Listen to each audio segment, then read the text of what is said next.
2022년 4월 첫째 주 주일 예배에 오신 모든 분들을 환영합니다. 네, 우리 함께 바라보시면서 인사 나누시겠습니다. 잘 오셨습니다. 사랑하고 축복합니다.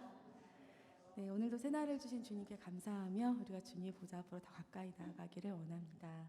네, 우리 그 자리에서 일어나셔서 사도신경으로 먼저 우리의 신앙을 고백하겠습니다. 전능하사 천지를 만드신 하나님 아버지를 내가 믿사오며 그 외아들 우리 주 예수 그리스도를 믿사오니 이는 성령으로 잉태하사 동정녀 마리아에게 나시고 본디오 빌라도에게 고난을 받으사 십자가에 못 박혀 죽으시고 장사한 지 사흘 만에 죽은 자 가운데서 다시 살아나시며 하늘에 오르사 전능하신 하나님 우편에 앉아 계시다가 저리로서 산자와 죽은 자를 심판하려 오시리라. 성령을 믿사오며 거룩한 공회와 성도가 서로 교통하는 것과 죄를 사하여 주시는 것과 몸이 다시 사는 것과 영원히 사는 것을 믿사옵나이다. 아멘.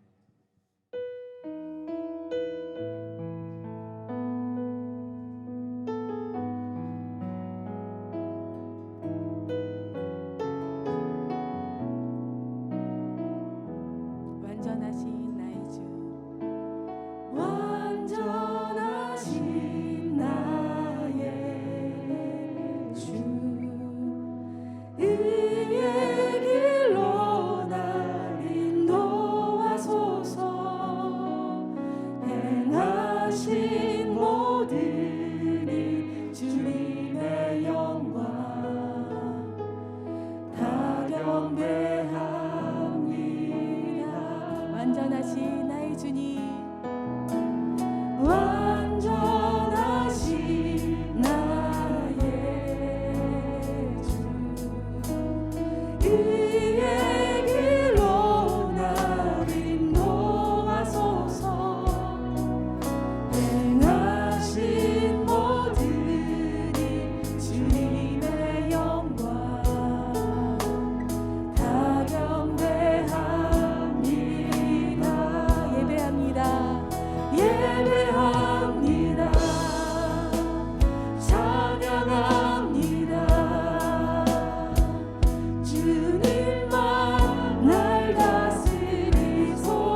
성령으로 충만하게 임재하시고 기름 부어 주셔서 오늘 이 예배 가운데에 주님을 바라보며 주님을 사모하며 주님만을 의지하는 예배가 될 수 있도록 우리 마음을 성령께서 부드럽게 하셔서 말씀을 들을 때에 말씀을 깨달을 수 있는 은혜를 부어주시고 주님의 음성이 우리의 삶을 새롭게 하고 주의 임재 가운데에서 우리의 삶이 주님을 더욱더 가까이 하며 주님을 닮아가는 모습으로 예배자의 모습으로 드릴 수 있도록 주님 인도하여 주시고 이 예배 가운데에 주님의 이름만이 홀로 높임 받으시기를 간절히 원합니다. 합심해서 기도하신 후에 정신영 집사님께서 대표로 기도하시겠습니다. 하나님 아버지 감사를 드립니다. 우리를 이 예배의 자리로 불러주셔서 자비하신 주님께 우리의 마음을 쏟아놓으며 주님의 얼굴을 구하게 하심을 감사를 드립니다. 이 시간 성령께서 충만하게 이곳에 임재하시고 운행하시며 각 사람의 마음을 성령께서 부드럽게 하여 주시고 또 우리 가운데에 주님의 영광으로 충만하게 하셔서 우리의 눈을 들어 주님의 얼굴을 바라보며 그 자비하신 얼굴빛으로 우리 마음을 비추셔서 우리의 영혼이 새롭게 하여 주시옵소서. 주님 이곳에 주님의 보혈이 흐르기를 원합니다. 충만하게 주님의 보혈이 우리 마음을 적시고 이 시간 주님을 바라볼 때에 주님으로 인하여 우리 영혼이 살아나며 주님의 귀한 음성을 듣고 우리의 영혼이 새롭게 되는 복된 은혜를 허락하여 주시옵소서. 우리를 거룩한 예배자로 빚으시고 삶의 예배자로 세우시는 귀한 은혜를 부어주시는 시간 되게 하여 주옵소서.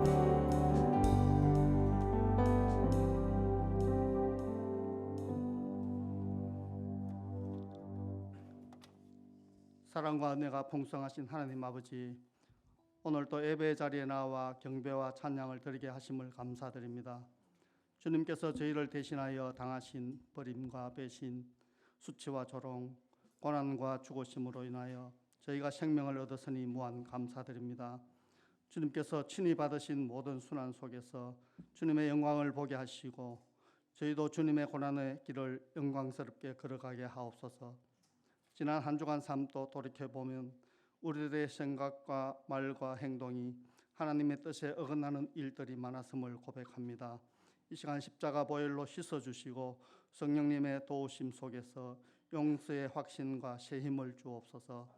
하나님 아버지, 실패하고 넘어지는 저희를 찾아오셔서 죄를 용서하시고 죄책감과 패배감을 치유하심으로써 주님을 섬기도록 다시 세워주시는 은혜를 감사드립니다.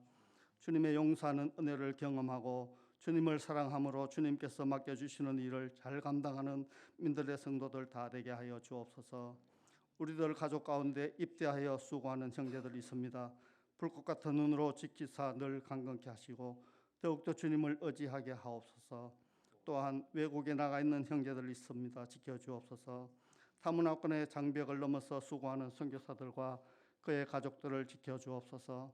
영적으로 짓눌린 그곳에서 승리할 수 있도록 성령님 항상 붙들어 주옵소서.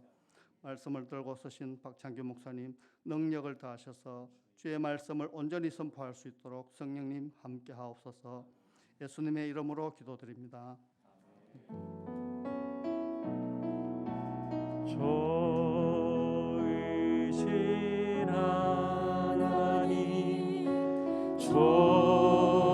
좋으신 하나님 참 좋으신 나의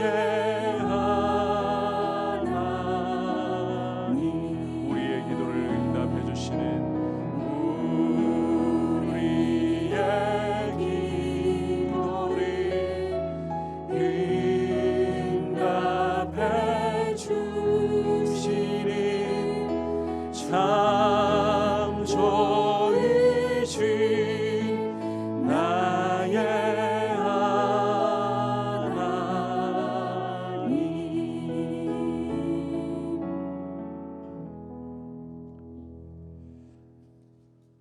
네, 교회 소식 주보를 참고해 주시기를 바랍니다. 이제 내일부터 새로운 거리두기가 적용이 되면서 소모임은 10인까지 가능해집니다. 그리고 이제 2주 후에 계속해서 다음 2주 동안에 하향세가 이어지게 될 경우는 마스크를 제외한 거리두기 전면 해제가 지금 검토되고 있는 중에 있습니다. 계속해서 기도해 주시고 나라의 코로나 상황이 완연하게 감소세로 이제 계속 유지될 수 있도록 그리고 일상을 회복할 수 있도록 여러분께서 기도해 주시기를 바랍니다. 오늘 피택자 교육은 과제물로 대체합니다. 모처럼 좋은 날씨를 맞아서 우리 피택자분들도 가족들과 함께 오후 시간을 좀 보내실 수 있도록 과제물로 대체를 했으니까 화요일까지 공지대로 과제물을 제출하시면 되겠습니다. 그리고 오늘부터 이제 예배가 3부에서 기존 2부로 다시 통합이 되었습니다. 함께 이 예배가 이제 더욱더 풍성하게 더 자유롭게 드려질 수 있도록 기도해 주시기를 바라고요. 오는 4월 5일 10시부터 해서 동대구 노회 정기회가 동막교회에서 열립니다. 그리고 마지막으로 우리 교우동정으로 김아라 자매 병원에는 어제 입원을 했고 이제 내일 월요일 갑상선 암 수술을 하게 됩니다. 갑상선 전체를 덜어내는 수술이라고 합니다. 함께 기도해 주시기를 바랍니다. 면역 질환 때문에 그게 나은 방법이라고 의사가 그렇게 판단을 했다고 합니다. 관심과 기도를 부탁드립니다. 그리고 나가실 때에 임성지 간사님께서 부친 장례 때에 많은 분들께서 사랑과 또 관심을 쏟아주시고 기도해 주셔서 감사하다고 떡을 준비를 했습니다. 하나씩 받아가시면 되겠습니다. 2가지 종류가 있는데 마음에 드시는 대로 나가시면서 골라서 가져가시면 되겠습니다. 그리고 부득이하게 여러분들께 양해를 좀 구합니다. 사역자들 가운데도 확진자가 발생을 했기 때문에 오늘은 뭐 크게 문제는 없으리라고 생각하지만 그래도 안전을 위해서 악수리하는 생략을 하고 제가 나가실 때에 따로 엘리베이터 앞에서 인사를 드리지 못하는 점을 양해를 부탁을 드리겠습니다. 자, 이제 주님 앞에 봉헌 드리도록 하겠습니다.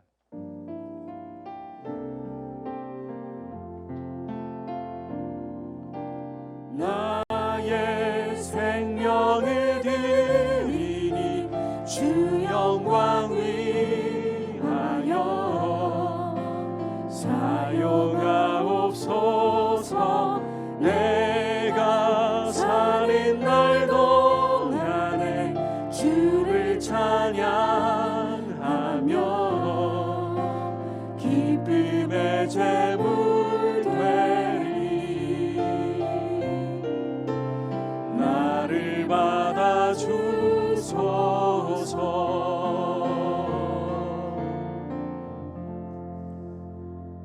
하나님 아버지, 오늘 주님 앞에 귀한 예물을 드리면서 주님께 우리의 사랑과 믿음을 고백하는 모습들을 주님께서 귀하게 받으시고 주의 은혜 가운데 우리 성도님들의 삶이 주님으로 인하여서 기뻐하고 하늘의 평강으로 가정마다 충만하게 하여 주시고 무슨 일을 만나든지 주님과 동행함으로 인하여 형통한 삶이 무엇인지를 경험하며 살아가도록 인도하여 주옵소서.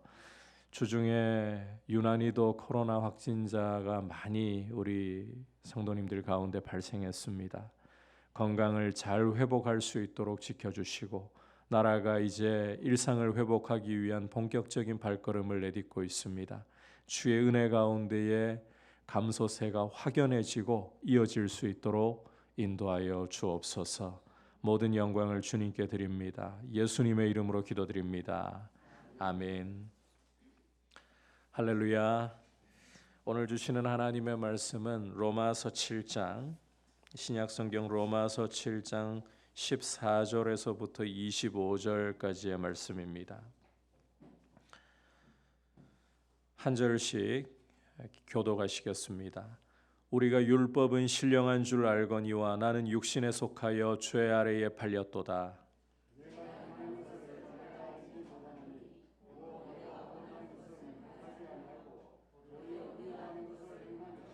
만일 내가 원하지 아니하는 그것을 행하면 내가 이로써 율법이 선한 것을 시인하노니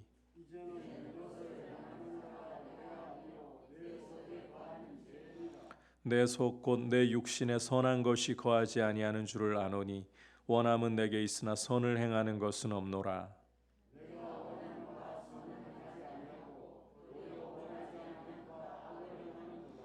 만일 내가 원하지 아니하는 그것을 하면 이를 행하는 자는 내가 아니요 내 속에 거하는 죄니라.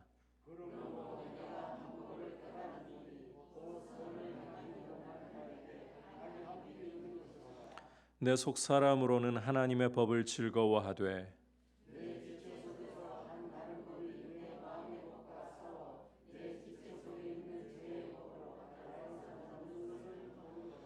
오호라 나는 공고한 사람이로다. 이 사망의 몸에서 누가 나를 건져내랴. 우리 주 예수 그리스도로 말미암아 하나님께 감사하리로다. 그런즉 내 자신이 마음으로는 하나님의 법을 육신으로는 죄의 법을 섬기노라. 아멘. 옆에 분들과 인사 나누겠습니다. 사랑하고 축복합니다. 주님 안에서 강건하십시오. 오늘 우리는 로마서에서 해석이 가장 분분한 부분을 마주하고 있습니다. 해석이 두 갈래로 나뉘는 경향을 오늘 말씀에서 볼 수가 있는데, 하나는 보편적으로 많이들 알고 계시는 전통적인 해석입니다. 예수님을 믿는 그리스도인이 겪는 내적 갈등, 즉 육신의 소욕과 성령의 소욕 사이에서 겪는 갈등이라고 오늘 말씀을 해석하는 견해입니다. 이 해석의 대표적인 분들로는 종교개혁자인 칼빈과 복음주의의 거장인 존 스토트 목사님 같은 분이 계십니다. 또 하나는 오늘 말씀을 아직 예수님을 알지 못하는 사람, 다시 말해서 이 율법의 빛 때문에 죄를 깨닫게 되기는 했지만 아직 믿음에 이르지 못한 비그리스도인을 보여주는 말씀이다. 이런 해석을 지지하는 분들 가운데에는 20세기 영미권 최고의 강해 설교자로 인정받고 있는 마틴 로이드 존스 목사님이 계십니다. 제 개인적으로는 후자의 해석을 지지합니다. 그래서 오늘은 제가 이 말씀을 여러분과 함께 살펴보면서 이 말씀을 거듭난 그리스도인의 내적 갈등이 아니라 아직 율법의 빛 가운데서 죄를 깨닫고 그 정죄 아래 있지만 거듭나지 못한 사람, 이렇게 말씀을 드리고 싶습니다. 이제 말씀을 좀 더 구체적으로 살펴보면서 오늘 주시는 메시지를 함께 들으려고 합니다. 자, 오늘 말씀 14절에서부터 25절까지에서 사도 바울이 나라고 표현을 하는 사람이 누구일까요? 나는 누구인가? 말하는 사람이 바울인데 당연히 바울 자신을 가리키지 않을까요? 하지만 나라는 사람을 단순히 바울이라고 단정짓기에는 어려운 점들이 오늘 말씀 속에서 보입니다. 자, 우선 로마서가 기록된 한 편의 설교라고 본다면 설교자의 입장에서 나라고 말할 때는 설교자 자신만을 가리키는 게 아닙니다. 예컨대 설교자가 예수님이 나를 위해 십자가에 달려 돌아가셨습니다, 이렇게 말할 때는 그 설교를 듣고 있는 불특정 다수를 포함하는 말이 되는 겁니다. 따라서 오늘 말씀에서 나라고 할 때에도 바울 자신을 가리킨다라고 단정할 수가 없다는 겁니다. 다음으로 14절부터 이 나라고 묘사하는 이 사람에 대해서 계속해서 현재 시제를, 헬라어 원문으로 가보면 현재 시제를 계속해서 사용하고 있다는 점이에요. 바로 이 부분에서 나라는 사람이 바울로 보기가 어렵다. 자, 지금까지 바울이 보여준 거듭난 사람의 모습은 우리가 로마서 6장과 7장 머릿부분에서 보듯이 죄와 율법으로부터 자유를 얻은 사람입니다. 더 이상 죄의 노예도 율법의 노예도 아니라는 거예요. 하지만 14절에서 나라는 사람은 죄 아래 팔렸다라고, 지금 죄의 노예로 팔린 상태라고 묘사를 하고 있습니다. 자, 구원 얻은 성도라면 누구의 예외도 없이 죄로부터 자유함을 얻었고 율법으로부터 자유함을 얻었다라는 것이 지금까지 사도 바울이 강조해 왔던 내용이에요. 그런데 이제 와서 죄 아래 팔렸다. 현재 죄의 노예로 묶여 있는 상태다. 그러면 사도 바울이 지금까지 가르친 내용을 번복하는 것인가? 그럴 리가 없다는 거죠. 따라서 오늘 말씀의 나라는 사람은 분명 현재 바울 자신을 가리키는 표현으로 보기가 어렵다는 것입니다. 자, 그렇다면 여기서 나라는 사람을 어떻게 봐야 하는가? 거듭난 사람으로, 그렇지 않으면 거듭나지 못한 사람으로, 어느 쪽으로 봐야 하나? 제 입장은 앞서 밝힌 것처럼 아직은 거듭나지 못한 사람으로 이 말씀을 보는 것이 적절하다라는 겁니다. 우리가 뒤에서 좀 더 상세하게 보겠지만 나라는 사람은 이 율법과의 관계 속에서 오늘 이야기를 계속 진행을 하고 있어요. 그리고 7장 1절에서 사도 바울은 법 아는 자들, 다시 말해 유대인을 대상으로 오늘 말씀을 특별히 이야기를 하고 있는 겁니다.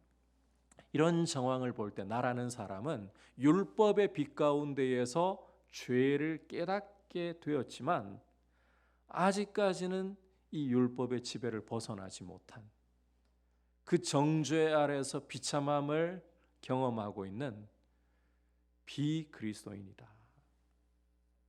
자, 이제 이 점을 염두에 두고서 나라는 사람에 대해서 좀 더 구체적으로 보겠습니다. 15절 함께 읽어보겠습니다. 시작. 내가 행하는 것을 내가 알지 못하노니 곧 내가 원하는 것은 행하지 아니하고 도리어 미워하는 것을 행함이라. 자, 여기서 나라는 사람은 아주 심각한 고민에 빠져 있다는 사실을 엿볼 수가 있습니다. 이 사람은 자신에 대해서 도무지 이해가 안 되고 있어요. 자신에게는 원하는 바가 있지만 율법을 행하고 싶지만 이상하게 자신의 모습을 보면 정반대로 미워하는 것만을, 자꾸만 악을 행한다는 것입니다. 심각한 고민이 일어나고 있어요. 율법대로 살고 싶은데 왜 악을 자꾸만 행하는 것일까? 이런 고민 가운데 이 사람은 다음과 같은 생각에 이르게 됩니다. 16절과 17절 함께 보겠습니다. 만일 내가 원하지 아니하는 그것을 행하면 내가 이로써 율법이 선한 것을 시인하노니 이제는 그것을 행하는 자가 내가 아니요 내 속에 거하는 죄니라. 자, 함께 읽은 말씀을 풀이하면 이런 뜻입니다. 내가 율법을 지키기를 원하고 악을 행하고 싶지 않다는 사실로 미뤄볼 때 나는 분명히 율법이 선하다는 것을 인정하고 있구나. 내가 지키고 싶어하고 내가 행하기를 간절히 원한다면 이게 선한 것 맞구나. 율법이 선한 것 맞구나. 그래, 나는 율법이 선한 것을 인정하지 않을 수가 없어.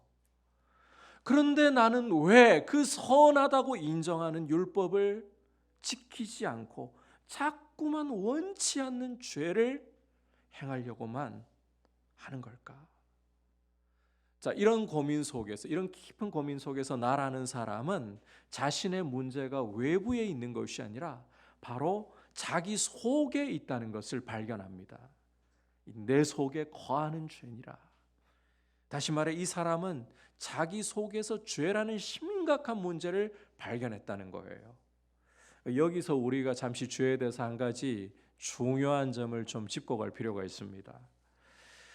그게 뭔가 하면 이 죄라는 것은 사람의 인생 가운데 외부로부터 어느 시점에 들어온 것이 아니라 오히려 타고난 죄인이다. 우리가 타고난 죄인이다라는 점이에요.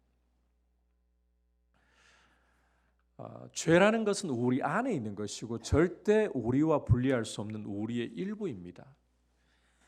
왜냐하면 우리가 아담의 피를 물려받은 이상 죄 가운데서 다 태어나서 자라고 있기 때문이에요. 시편 51편 5절에서 다윗이 하는 말에 함께 귀를 기울여 보겠습니다. 시작. 내가 죄악 중에서 출생하였으며 어머니가 죄 중에서 나를 잉태하였나이다. 다윗의 고백대로 우리는 죄 가운데서 출생을 합니다. 따라서 죄는 우리 성장 과정 속에서 어느 순간 우리 안으로, 외부에 있다가 안으로 들어온 것이 아니라 아예 처음부터 타고난 것이고 우리 일부라는 거예요. 낯선 것으로 여기시면 안 돼요.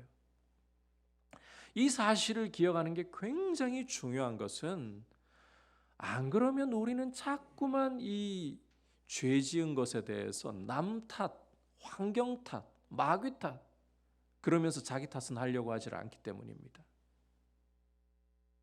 물론 우리가 외부적인 요인을 부정할 수는 없습니다. 하지만 우리의 외부의 요인들은 우리로 하여금 유혹하는 것일 뿐이지 우리가 직접 죄를 짓는 것이에요. 이걸 변명해서는 안 된다는 겁니다. 여러분, 죄는 내가 짓는 것이지 외부에서 나를 대신 죄 짓게 하는 게 아닙니다. 내가 죄 가운데서 태어나서 유혹을 받을 때에 내가 알아서 죄를 짓는 거예요. 그래서 회개할 때에도 우리는 마귀 탓도 하면 안 돼요. 우리의 환경 탓이나 남 탓을 해서는 안 된다는 거예요.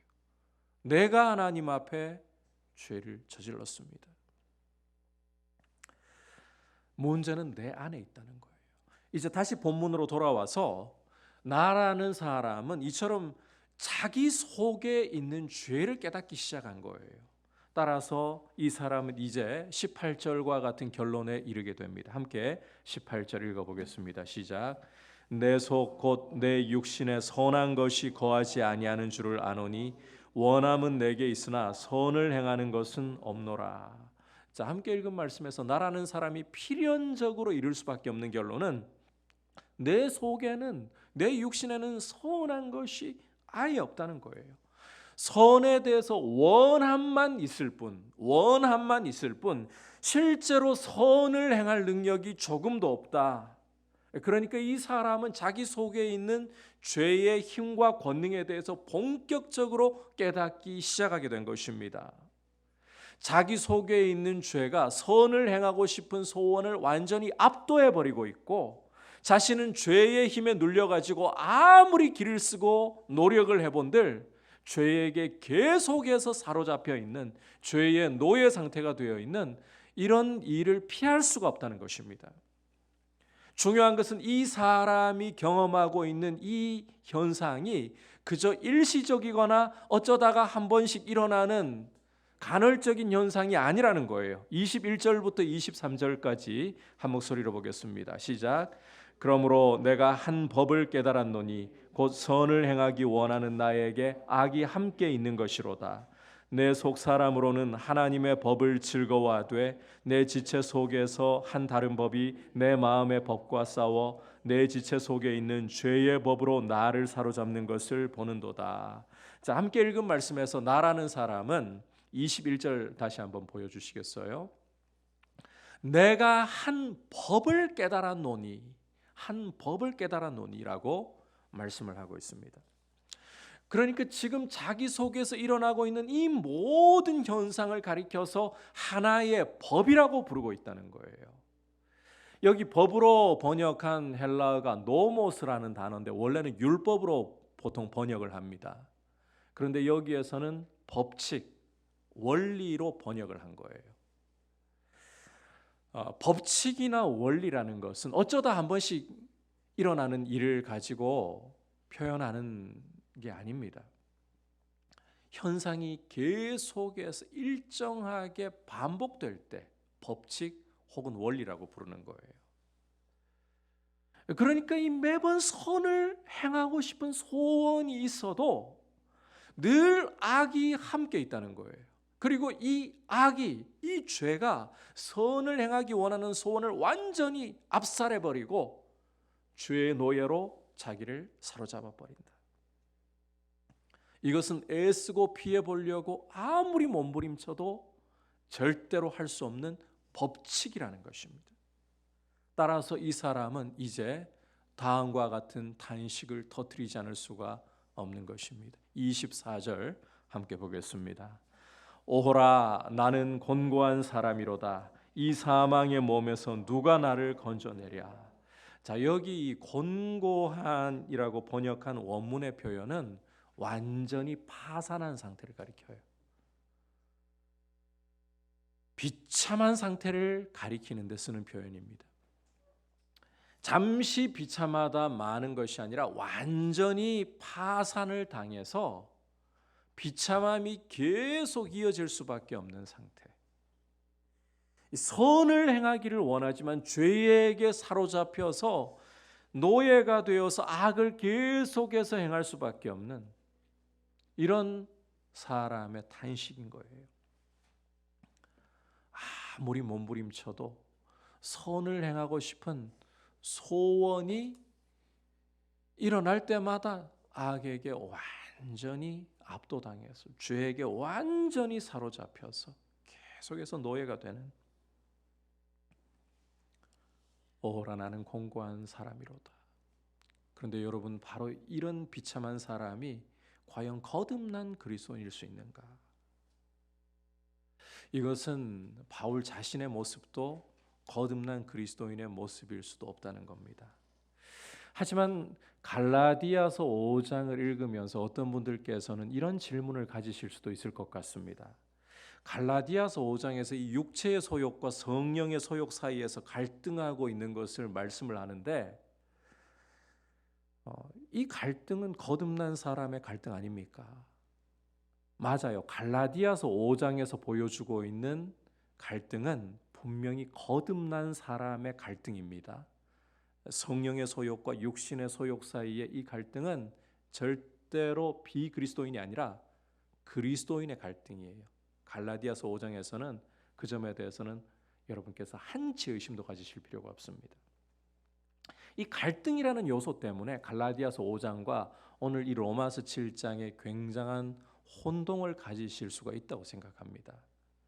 그런데 여러분, 이 갈라디아서 5장과 로마서 7장 사이에는 굉장히 중요한 차이점이 하나가 있어요. 갈라디아서 5장을 보시면 육체의 소욕에 대해서 승리할 것을 촉구하는 말씀이고, 실제로 이 육체의 소욕을 이길 수 있는 원리들을, 능력을 보여주고 있습니다. 그 능력이란 바로 십자가와 성령의 능력이라는 거예요. 하지만 오늘 로마서 7장을 보시면 14절 이하에서는 승리에 대한 언급이 전혀 없습니다. 승리할 수 있는 원리에 대해서도 아예 나라는 사람 안에서 발견할 수가 없어요. 그 말인즉슨 이 나라는 사람은 아직 십자가도 성령의 능력도 경험을 하지 못한 사람이라는 거예요. 따라서 갈라디아서 5장은 거듭난 그리스도인을 이야기한다면, 이 로마서 7장은 율법의 빛 아래에서 율법의 선함을 깨닫기 시작하고 있고, 동시에 자기의 죄의 무시무시함을 깨닫지만 아직 거듭나지 못해서 이 율법의 정죄로부터 벗어나지 못하고 고통하는 사람. 그래서 특히 14절에 나는 육신에 속하여 죄 아래 팔렸도다. 그리고 23절에 죄의 법으로 나를 사로잡는 것을 보는도다. 이러한 표현을 통해서 이 사람은 아직 죄에서 벗어난 사람 아니구나. 죄의 노예 상태에 있구나. 비그리스도인이라는 거죠. 여러분, 다시 한번 강조합니다. 우리가 예수님을 믿는 순간에 그 즉시로 우리는 더 이상 죄 아래 있지도 않고 율법 아래 있지도 않습니다. 우리가 예수님을 믿는다는 것은 예수님과 연합하는 사건입니다. 그래서 예수님과 함께 십자가에 못 박혀 죽는 거예요. 이 죽음을 통해 우리는 죄로부터 해방되고 율법의 정죄로부터 해방이 되는 것입니다. 그래서 나라는 사람은, 다시 한번 설명드리지만, 율법의 빛에 의해서 율법이 선하다는 것도 인식하기 시작했고, 이 율법을 지키고 싶은데, 그러나 아무리 그런 소원이 고개를 들기 시작해도 죄에게 압도당해 버리는, 여전히 죄에 묶여 있고 율법의 정죄에 묶여 있는 비그리스도인이다. 그 고통을 오늘 말씀이 묘사해 주고 있다라는 것입니다. 자, 그렇다면 이게 도대체 우리에게 이제 어떤 메시지를 준단 말인가? 이 점이 아마 굉장히 궁금한 점일 거예요. 사도 바울이 왜 이런 비참한 사람의 모습을 우리한테 굳이 보여주려고 하는가? 세 가지를 적어도 보여주고 있습니다. 첫 번째는 율법이 신령하다는 거예요. 율법이 신령하다. 오늘 말씀은 7장 전체의 흐름 속에서 이해하는 게 참 중요합니다. 7장은 율법 문제에다가 전장을 할애를 하고 있습니다. 우선 1절부터 6절까지를 여러분께서 다시 한번 읽어보신다면, 율법으로부터 자유를 얻어야 할 이유, 그리고 자유를 얻는 방법과 왜 얻는 것인가, 목적을 보여주고 있습니다. 이어서 7절에서부터 13절까지는 그렇다면 율법이 잘못된 것인가, 죄인가, 그 질문에 대한 답을 하면서 율법의 기능과 한계, 그리고 활용에 대해서 설명을 합니다. 그리고 오늘 14절부터 25절까지에서는 공고한 사람이 겪는 탄식을 보여주고 있습니다. 어떻게 보면 율법 이야기하다가 흐름을 14절부터 끊어버리는 것 같지만 사도 바울은 논리적인 사람이에요. 이야기를 잘하다가 갑자기 3000% 빠지는 사람이 아니라는 거예요. 바울은 이 공고한 사람의 탄식을 통해 율법 문제를 여전히 이야기하고 있는 겁니다. 앞서 보았듯이 나라는 사람은 율법의 빛을 만날 때에 율법이 선하고 신령하다는 것을 인정을 하고 있어요. 율법이 선한 것이기 때문에 율법을 지키고 싶다는 이 욕구를 거듭 표현함으로써 곤고함의 문제는 죄 가운데 있는 자신에게 있는 것이지 절대로 율법에 있는 게 아니다. 우리는 이 메시지를 읽어야 된다는 거예요. 이것을 통해서 사도 바울은 율법이 문제야 이런 생각을 가지려고 하는 사람들에 대해서, 율법을 폐기해야 한다라고 생각하는 사람들에 대해서 율법은 결코 폐기해서도 안 되고 율법은 조금의 문제도 없다, 아니 율법은 거룩하고 신령하고 선한 것이다, 이 사실을 거듭 강조하려고 하는 것입니다. 비록 이 율법이 한계를 갖고 있어요. 죄인에게 구원을 줄 수 없고 오히려 정죄만 줄 뿐이라는 이런 한계를 가지고 있지만, 그럼에도 불구하고 율법은 하나님의 말씀으로서, 하나님의 거룩하심을 보여주는 말씀으로서 신령한 것이다. 절대로 폐기해서는 안 된다. 우리가 이 출애굽기 20장을 잘 읽어보면 이 율법이라는 것이 얼마나 중요한가 하는 점을 잘 엿볼 수가 있습니다. 출애굽기 20장은 하나님께서 이스라엘에게 계명을, 이 율법을 압축해서 엑기스를 내는 것이 바로 계명이라고 했잖아요. 계명을 주시는 장면을 보여주고 있습니다. 그런데 그 전제가 있어요. 이 계명을 하나님이 이스라엘에게 주시는데 전제가 있어요. 우리 함께 출애굽기 20장 2절을 읽어보겠습니다. 시작. 나는 너를 애굽 땅 종되었던 집에서 인도하여 낸 내 하나님 여호와니라. 자, 하나님께서 이스라엘을 구원하셨다. 이 전제를 이스라엘에게 말씀하시고 그 다음부터 1계명부터 10계명까지 하나씩 말씀을 주시는 겁니다. 그러니까 이 구원이 율법의 계명의 전제가 된다는 거예요. 그 말인즉슨 이 계명이라는 것, 율법이라는 것은 지켜서 구원 얻는 것이 아니라 구원 얻은 성도가 따라서 살아야 할 삶의 규범이 된다는 거예요. 그리스도인의 삶을 죄로부터 보호하고 하나님의 은혜 안에 머물러 있게 할 안전한 울타리가 되어준다는 겁니다. 예수를 믿지 않는 사람에게 율법은 아무리 준다고 한들 이걸로서는 절대 구원에 이를 수 없어요. 오히려 그 빛 가운데의 정죄와 고통 속에 빠질 뿐입니다. 그걸 지켜서 구원을 못 얻어요. 하지만 구원 얻은 그리스도인들에게 있어서 이 율법이라는 것은 우리의 삶을 하나님의 은혜 안에 머물게 하는 안전한 울타리가 되어주고 우리의 행동 규범이 된다는 거예요. 게다가 우리가 로마서 8장에서 좀 더 상세하게 보겠습니다만 성령께서 이 율법을 행할 수 있도록 우리에게 힘을 주시고 성령을 따라 행할 때에 율법이 우리 삶 가운데에서 이루어져 나가게 되는 거예요. 그래서 율법은 신령한 것이고 우리 그리스도인들은 절대로 율법을 하나님의 계명을 폐기하려는 헛된 생각에 빠져서는 안 된다. 두 번째 메시지입니다. 죄의 권능은 아주 강력하고 사람 스스로 절대 해결할 수 없다. 이걸 이 비참한 탄식을 터뜨리는 사람 속에서 보아야 된다는 거예요. 죄의 권능이라는 것은 아주 강력하고 우리 스스로 절대 해결할 수 없는 문제다. 여러분, 오늘 말씀에서 나라는 사람을 통해서 이 죄라는 것은 밖에 있는 것이 아니고 사람 밖에 있다가 들어오는 것이 아니고 원래 자기 속에 있는 문제, 사람과 절대로 분리할 수 없는 문제라는 것을 보았습니다. 그리고 이 죄의 문제를 사람이 이길 수도 없다는 것을 보았습니다. 선을 행하고 싶은 소원이 올라올 때마다 죄가 아예 압도해 버리고 있는데요. 죄는 우리가 생각한 것 이상으로 아주 강력합니다. 사람 스스로 이 죄의 권능을 깨뜨리고 선을 행할 능력이 없어요.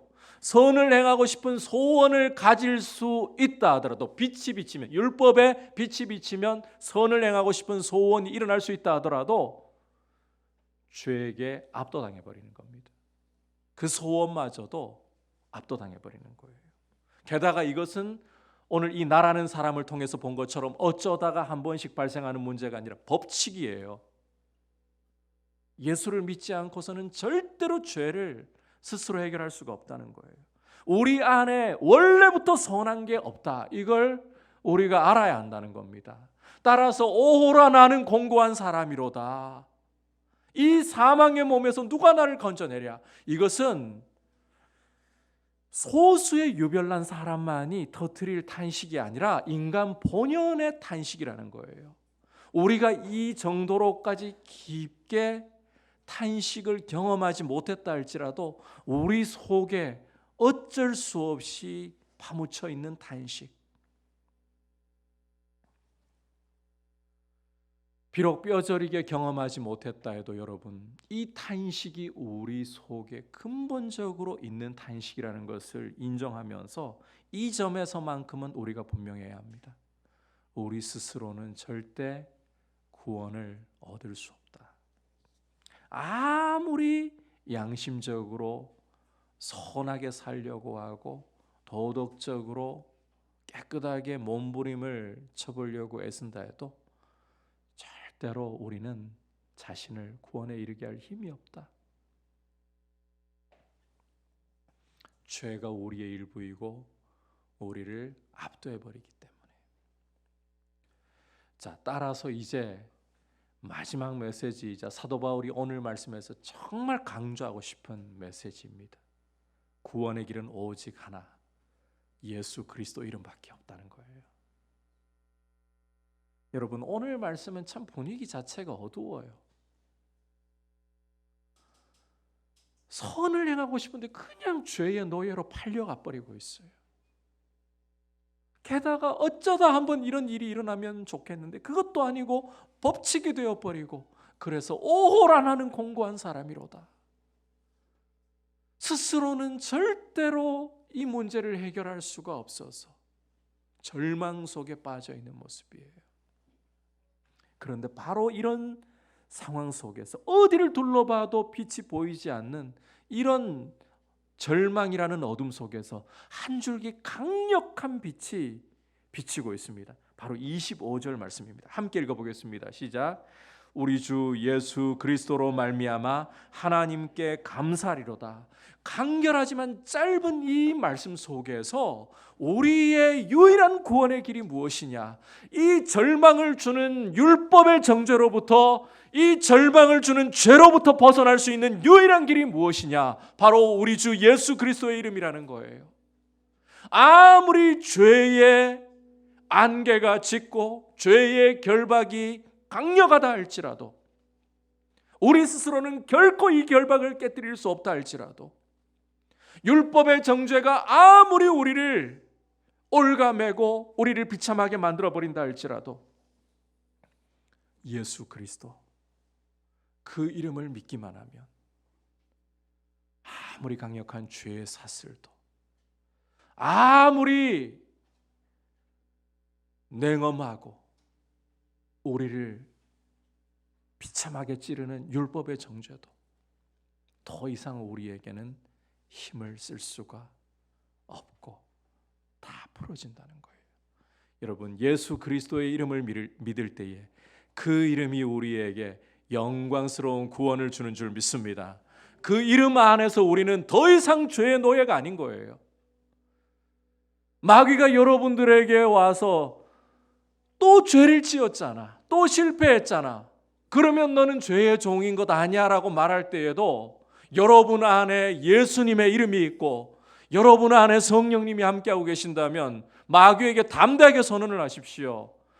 그래, 내가 죄를 짓고 실패했다고 하지만 그럼에도 불구하고 나는 더 이상 죄의 노예가 아니야. 더 이상 나는 죄의 결박 아래 있지 않아. 율법의 정죄가 아무리 거세고 아무리 나를 심각하게 찌른다 할지라도 예수 안에서 더 이상 율법은 나를 정죄할 수 없어. 십자가에서 우리 주님이 흘리신 피로 우리의 모든 죄값이 치러졌습니다. 그 피로 우리의 모든 죄는 도말되었습니다. 오직 예수의 이름 안에 구원이 있고 예수의 이름 안에 자유가 있고 예수의 이름 안에 우리 인생에 참된 행복이 있음을 믿으시기를 바랍니다. 더 이상 여러분은 공고한 사람들이 아닙니다. 예수 안에서 따라합시다. 예수 안에서 나는 행복한 사람입니다. 그래서 신명기를 마무리하기 전에 모세가 이스라엘을 축복하면서 그런 말을 하는 거예요. 여수룬이여, 너는 행복한 사람이로다. 이스라엘이여, 너는 행복한 사람이로다. 왜? 여호와께서 아심을 입었기 때문에. 창세전에 여러분들을 알고 계시고 그리스도 안에서 여러분들을 선택하셔서 아들을 십자가에 아끼지 않고 내어주신 하나님, 그 아들의 이름을 믿는 여러분들을 이제는 이 영원한 구원으로, 누구도 흔들 수 없는 이 구원으로 붙잡아 주시고 견인하여 주심을 믿고 이 예수의 이름에, 이 능력의 이름, 이 자유의 이름, 이 영광의 이름에 우리의 소망과 우리의 감사와 우리의 모든 찬송을 돌려드릴 수 있기를 주님의 이름으로 축복합니다. 오늘 우리는 나라는 사람을 통해서 세 가지를 보았습니다. 첫 번째는 율법은 신령한 것이다. 여러분, 율법을 함부로 폐기하거나 율법을 문제 있는 것처럼 말하면 안 됩니다. 거듭난 그리스도인에게 율법은 우리 삶을 보호하는 우리의 울타리가 된다. 두 번째, 죄는 우리 안에 있고 우리 스스로의 힘으로는 절대로 이길 수 없다. 그러나 예수 그리스도의 이름으로 우리는 죄에서 자유를 얻었고 율법의 정죄에서 자유를 얻었고 오직 그 이름에 참 자유와 참 생명과 참 행복이 있다는 사실을 굳게 붙들고 그 이름을 높이기를 축복합니다. 이제 함께 찬송가 305장 나 같은 죄인 살리신 주의 놀라워 같이 고백드리겠습니다.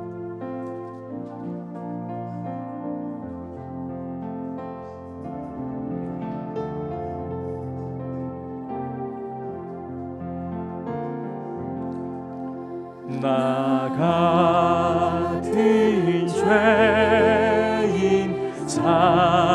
살리신 주님의 놀라워 잃었던 생명 찾아도 광명을 얻었네. 큰 죄악에서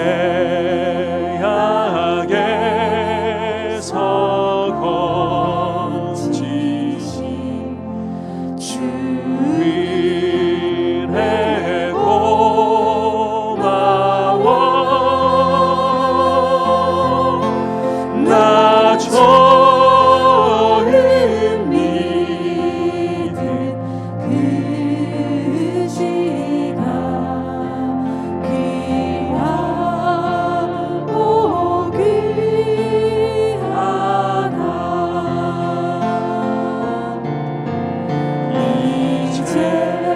이제껏 내가 산 것도 주님의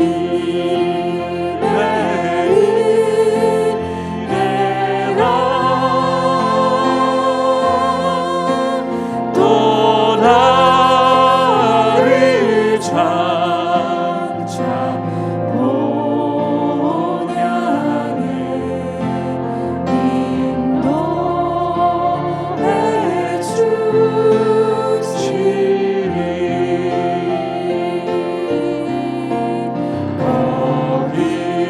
거기서 우리 영원히 주님의 은혜로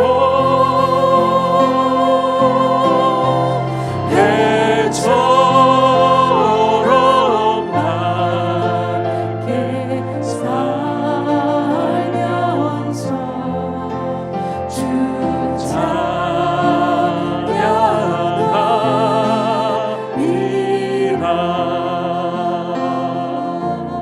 이 시간 함께 기도할 때에 우리 스스로는 율법의 빛이 비춰오면 구원의 소망은커녕 내 속에 있는 죄에 의해 옳은 것을 행해야 한다라고, 선을 행해야 한다라고 소원을 가져도 죄에게 압도당해서 죄의 노예로 팔릴 수밖에 없는, 벗어날 수 없는 비참한 상황 속에 있고, 오호라 나는 공고한 사람이라는 탄식밖에 터뜨릴 것 없지만, 그러나 주님 십자가에서 나를 위해 흘리신 그 피로 내 모든 죄값을 지불해 주시고 나를 단번에 영원히 죄에서 건져내시고 율법의 정죄에서 건져내어 주심을 감사합니다. 예수 그 이름에 생명이 있고, 예수 그 이름에 자유가 있고, 예수 그 이름에 진정한 나의 행복이 있음을 고백합니다. 그 이름을 더욱더 의지하고 그 이름을 붙들고 내게 주신 이 영광스러운 구원 가운데에서 이제는 성령의 도우심과 능력 가운데에 거룩한 율법을 이루어가면서 주님을 더 닮아가기를 원합니다. 우리 같이 주님 앞에 간구하며 나가겠습니다. 하나님 아버지 감사를 드립니다. 우리에게 예수 그리스도의 이름을 주셔서 그 이름을 부름으로, 그 이름을 믿음으로 우리에게 생명을 주시고 자유를 주시고 우리에게 참 행복과 소망을 주심을 인하여 감사를 드립니다. 하나님 아버지, 우리 스스로는 죄에게 묶여서 율법의 빛이 비칠 때에 이 선한 것을 해야 한다라는 소원이 일어날지라도 이 소원마저도 죄에게 압도당해서 죄에게 노예로 팔려있을 수밖에 없는 비참한 인생입니다. 그러나 주님의 보혈이 우리의 모든 죄값을 단번에 영원히 지불함으로써 아버지 그리스도의 이름으로 우리가 자유를 얻었고, 그리스도의 이름으로 더 이상 정죄함이 없으며 그리스도의 이름으로 참된 행복을 누리게 하여 주심을 감사합니다. 이제 이 은혜 가운데에서 성령의 도우심으로 거룩한 율법을 우리 삶 가운데 이루어가면서 주님을 닮아가는 거룩한 자녀의 삶을 살아가도록 주님 인도하여 주시옵소서. 주의 은혜 가운데 우리 성도님들 한 분 한 분 서서 주님의 크신 이름을 높이며 주님을 더욱더 사랑하는 귀한 모습으로 이 은혜에 대한 감사 가운데 살아가는 모습으로 우리의 삶을 인도하여 주시옵소서. 자리에서 일어나서 고백드리겠습니다. 나 같은 죄인 살리신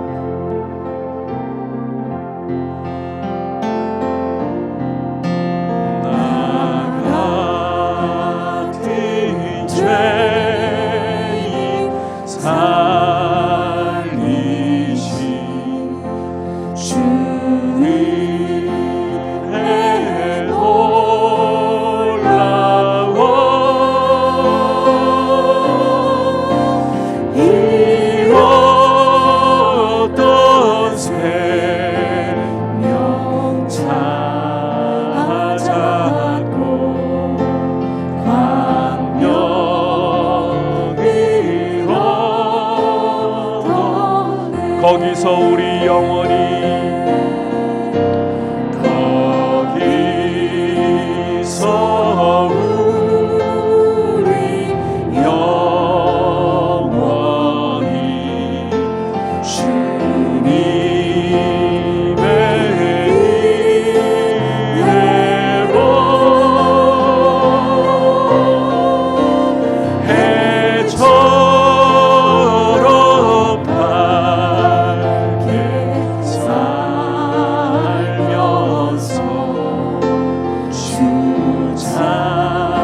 거기서 우리 영원히 주님의 은혜로 해처럼 하나님 아버지, 우리 스스로는 우리 안에 있는 죄로 인하여서 율법의 빛이 비칠 때에 율법을 행할 수 있기는커녕 오히려 죄에게 압도당하고 사로잡혀서 벗어날 수 없는 오호라 나는 공고한 사람이로다. 이 사망의 몸에서 누가 나를 건져내려고 탄식할 수밖에 없는 것이 우리의 본연의 모습입니다. 그러나 이런 모습에서 그리스도께서 우리를 위하여 십자가에 단번에 영원한 제사를 드리심으로써 우리를 죄에서 풀어주시고 우리를 율법의 정죄에서 풀어주셔서 그리스도 안에서 참 자유를 얻게 하시고 참 행복을 얻게 하여 주심을 감사합니다. 이 자유의 이름, 이 능력의 이름, 이 참 행복의 이름 예수 그리스도를 우리가 부르며 그 이름만을 자랑하며 높이게 하여 주옵소서.